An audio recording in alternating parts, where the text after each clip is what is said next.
Hello friends, तर स्वागत आहे तुमचं मोम्स रेसिपी या चॅनलमध्ये। तर मी आज गजानन महाराज प्रगट दिनानिमित्त महाराजांचा आवडता नैवेद्य बनवलेला आहे आणि सोबतच स्वयंपाकाचं नियोजन कसं करायचं ते पण सांगणार आहे। तर चला सुरुवात करूया आपल्या रेसिपीला। तर सर्वात आधी मी तुरीच्या घुगऱ्या करायसाठी आदल्या रात्री तुरी भिजत घातलेल्या होत्या आणि ही वाळलेली अंबाडीची भाजी आहे। ही स्वयंपाकाच्या 10 ते 15 मिनिट आधी भिजू घातली तरी चालेल। तर सर्वात आधी मी कुकरमध्ये तुरी शिजायला टाकलेल्या आहे। यामध्ये पाणी टाकायचं आहे। पाणी टाकले की थोडी हळद टाकायची आहे। हळद टाकल्यानंतर थोडं मीठ टाकायचं आहे आणि थोडं तेल टाकायचं आहे।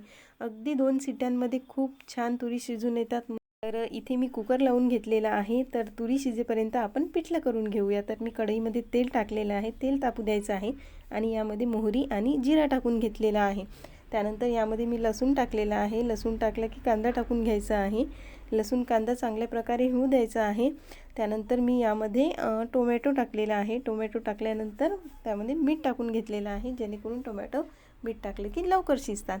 तर हे बघा, आपले टोमॅटो मिक्स करून घेतलेले आहे। त्यानंतर मी यामध्ये मिर्च पावडर टाकलेली आहे। मिर्च पावडर टाकल्यानंतर थोडी हळद टाकलेली आहे। त्यानंतर लगेचच यामध्ये मी बेसन टाकलेलं आहे आणि हे बेसन चांगल्या प्रकारे आपल्याला भाजून घ्यायचं आहे।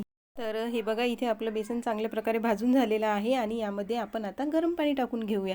थोडं गरम पाणी टाकायचं आहे, जास्त नाही टाकायचं आहे। गरम पाणी टाकलं की हे थोडा मिक्स करायचं आहे चांगल्या प्रकारे। त्यानंतर झाकण ठेवून आपलं पिठलं हे 5 मिनिटं शिजू द्यायचं आहे। तर हे बघा, इथे पिठलं शिजून तयार आहे। खूप स्वादिष्ट बनते, असं नक्की एकदा बनवून बघा। आता मी यामध्ये कोथिंबीर टाकून घेतलेली आहे। तर इथे पिठलं पण आपलं तयार आहे। तर पिठलं होईपर्यंत आपले तुरी ह्या शिजलेल्या आहे। हे बघा, खूप छान मी 2च सीट्या होऊ दिलेल्या आहे आणि हे बघा किती छान तुरी शिजलेल्या आहे। तर तुरी शिजल्यानंतर मी एका मोठ्या कढईमध्ये तेल तापवलेलं आहे आणि त्यामध्ये मोहरी आणि जिरा टाकलेला आहे। त्यानंतर लगेचच कांदा टाकून घेतलेला आहे। कांदा हा थोडा वेळ होऊ द्यायचा आहे। त्यानंतर यामध्ये लसूण जिरं पेस्ट टाकायची आहे। लसूण जिरं पेस्ट पण थोडा वेळ होऊ द्यायची आहे। तर ही बघा, लसूण जिरं पेस्ट इथे झालेली आहे। त्यानंतर मी यामध्ये लाल मिर्च पावडर, हळद आणि मीठ, त्यानंतर धनेपूड हे टाकून घेतलेलं आहे आणि यामध्ये अंबाडीची भाजी टाकून घ्यायची आहे आणि भाजी थोडा वेळ शिजू द्यायची आहे। तर आज अंबाडीची भाजी ही खूप महत्त्वाची असते नैवेद्यामध्ये।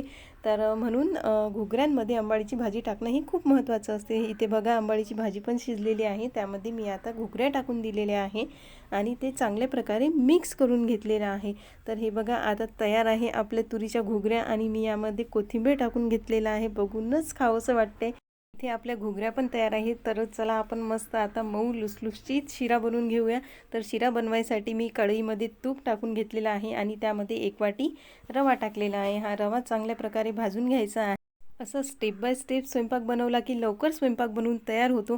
तर बघा, इथे माझा रवा भाजून झालेला आहे आणि मी यामध्ये आता गरम पाणी टाकलेलं आहे।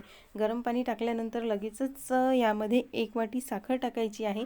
तुम्हाला जास्त गोड हवं असेल तर तुम्ही जास्त साखर टाकू शकता, पण मी 1च वाटी प्रमाण व्यवस्थित आहे म्हणून मी 1च वाटी साखर टाकलेली आहे। साखर टाकले की हे चांगल्या प्रकारे मिक्स करायचं आहे। हे बघा, असं मिक्स करायचं आहे। खूप छान, खूप मस्त मऊ लुसलुशीत शिरा बनवून तयार होतो। खूप सोपी पद्धत आहे, नक्की एकदा बनवून बघा। तर हे बघा, शिरा आपला बनवून तयार आहे आणि मी यामध्ये काजू बदाम टाकून घेतलेला आहे। तर सर्वात आखरी मी भाकरी बनवलेल्या आहे। तर बघा, इथे भाकरी पण माझ्या बनवून तयार आहे। तर तुम्हाला स्वयंपाकाचं माझं नियोजन कसं वाटलं नक्की कमेंट करून सांगा। तर इथे आपला पूर्ण स्वयंपाक तयार आहे। तर बघा, आपलं पिठलं तयार आहे। पिठलं पण खूप स्वादिष्ट बनलं आहे आणि ही अंबाडीची भाजी टाकून तुरीच्या घुगऱ्या बनवल्या आहेत। या पण खूप छान, खूप स्वादिष्ट बनते, नक्की बनवून बघा। आणि शिरा बनवला आहे, त्यानंतर भाकरी पण झालं आहे आणि ही तळलेल्या मिरच्या पण झाल्या आहे। हो, रेसिपी आवडल्यास लाईक, शेअर आणि सबस्क्राईब करायला विसरू नका। तर भेटूया अशाच नवनवीन रेसिपीसोबत। तोवर खुश राहा, आनंदी राहा आणि सर्वात महत्त्वाचं म्हणजे खात राहा। तुम्हा सर्वांना गजानन महाराजांच्या प्रगट दिनाच्या हार्दिक शुभेच्छा।